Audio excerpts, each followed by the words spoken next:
Hello everyone, welcome to another video tutorial on C++ object-oriented programming for beginners.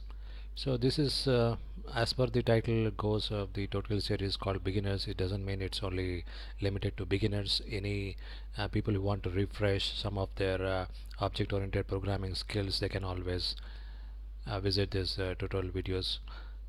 So just going through as per we did in the previous tutorial. This is the Tattoo. I'm just going through the syntax and semantics just as a recap. So the class variable, meaning the object-oriented programming in C++ begins with the keyword called class, and the class will have a variable name, and this is the user-defined data type kind of programming constructs, which is typically known as object-oriented programming, because the user or the programmer creates an object, and the object has got nothing to do with the data type called int, float, long, double, string, char. That is the standard data types available in the C++ programming language. So any type other than the standard types like int, float, long, double, string, char, use a keyword called class. So you can think about class as more like a data structure which will have its variables and its access functions. Like for example, we have a variable called count, which is a data type called int, and we have getter sector functions called get count and set count, and does some functions accordingly. So one thing to bear in mind that the class need not have constructor and destructor. Constructor and destructor is an optional. You can use this class as like a data structure. For example, in C you use the called struct. In class, the default access specifier type is actually private and not public. So anything you want to access directly using the class object, you declare it under the access specifier called public. Otherwise the default is private. So private is the default. So this is the default in C++. Private is the default and public is optional. So if you want direct access, they use the keyword called public colon. So this colon is very much important so that you define whatever you want to direct access. Any indirect access variable, then you should provide the methods, which is typically the functions which can provide the indirect access to the private variables. So this is how the object-oriented programming in C++ begins. So this is a very standard way of doing things. In the sense, this is the most frequently used syntax and semantics of writing object-oriented programming in C++. Please bear in mind to keep all the object-oriented constructs as simple as possible, so that it makes simpler to debug, and the programmer did not scratch his or her head for a long time thinking about all the syntax and semantics to get simple things done. So just start with the class specifier, declare public and private, declare variables you don't want to give direct access, and write getter sector. And in the constructor, let's come to the source. So these two are being optional. So constructor in the sense you can initialize the variable you want directly. So for example, in this example what we have used, we have actually initialized the variable called count using the setCount method to the value of 77, and then we are accessing the count using the getCount in the indirect way. So what you can do, you can directly specify. So please bear in mind that any methods and variables, meaning the functions and the variables inside the class scope, because we are writing the statement inside the constructor, we have to access the variables like a pointer, meaning this hyphen greater than sign, typically known as this arrow, and count equals 45, 47, let's say. Any number you can be, just for the sake of example. So now the count, as soon as for example, here we created the instance called tattoo. So once this tattoo start executing in the program at runtime, first method that it calls is the constructor, if there is constructor. So if there is a constructor, whatever inside the constructor, all the valid statements will be executed. Any invalid will be throwing as runtime error, or it is detected as compile time itself. So most of the syntax and semantics will be caught during the runtime unless the compiler is very bad in that domain. The GCC is very good, like what we typically use in code blocks 8.1.0 and Visual Studio 2017. For example, in Mac OS X you get Xcode as newer version as possible, so they will catch a lot of syntax and semantics at compile time itself. Compile time in the sense you build the program, you write the make file, the IDE write the make file and compile it, meaning it produces an exe. If it cannot produce an exe, it will output all the errors, which is typically known as it will be syntax errors, like using the variable which does not exist, meaning there is some spelling mistake, or initialized to some other value which is not the data type, like int is initialized to float, float is initialized as int, or someone got confused and initialized as a string because the keyboard name is highly confusing. So please provide the variable names as meaningful as possible, so by just looking at the name of the variable we actually know what kind of variable it is. So it need not be very long. Keep the variable as short as possible but very meaningful as possible. You can add some comments as per requirements of your project, because once the actual production cycle begins, the program there'll be a lot of programs, I mean files, like headers might be in tens to hundreds to, and even the CPP file can be tens to hundreds in count, so it's very difficult to keep track of what each function, each variable is audible, so it's better to add comments. But in this tutorials we are just touching base the simple or a standard way of syntax and semantics of how to write object-oriented code in C++. So for example, as we are talking about, to initialize the count inside the constructor. So as you can see, the difference between constructor and destructor is having a tilde character. So that is the destructor here. So the header file is the skeleton, meaning it's a declaration file, and CPP, the source file, is the implementation file. How it is, how the what is the variables, what is its initial value, what are its access functions, how the variable actually changes value over the course of the program. So that is actually implemented in CPP.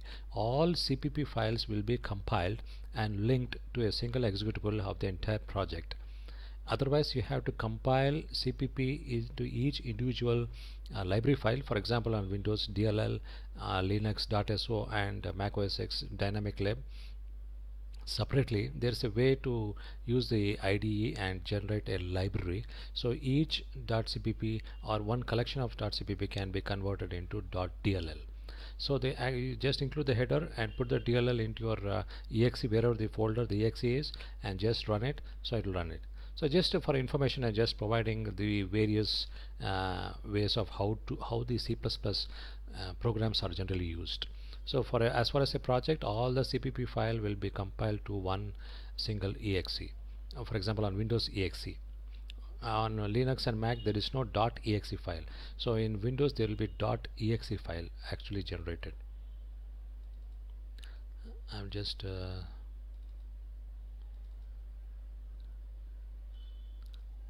I'll just show you a video.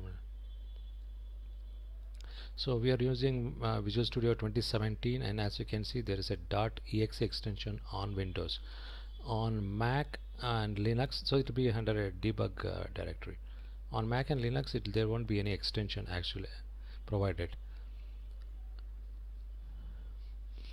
So you should be very careful when you're doing cross-platform development in the future.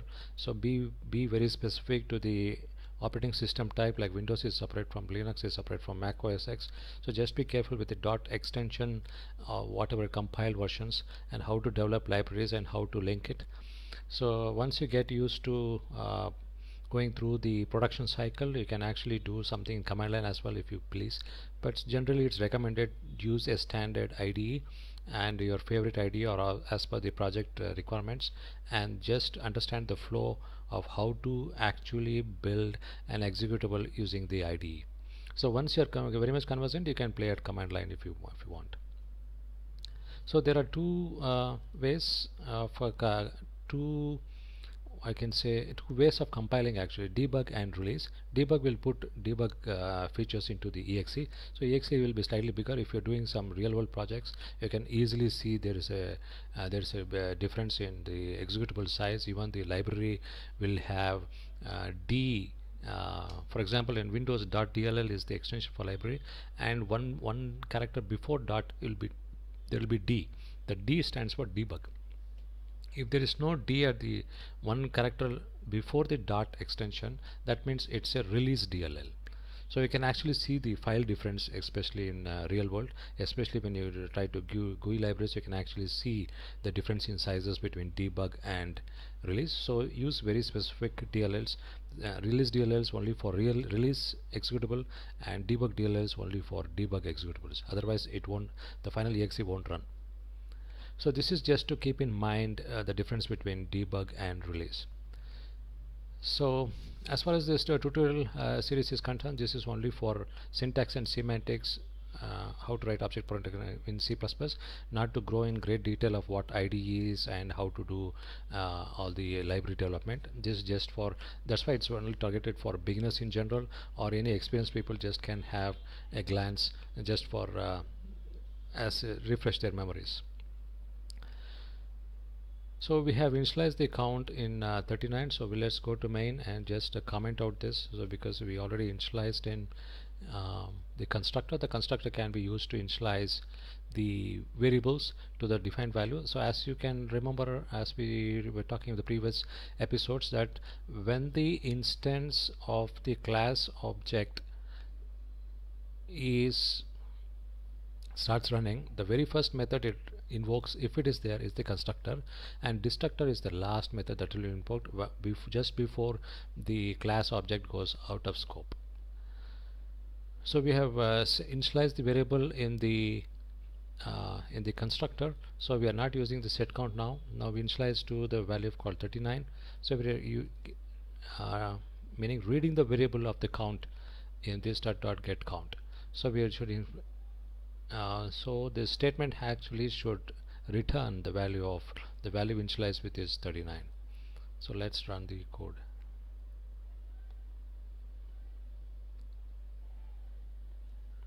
So as people can see, it is actually 39.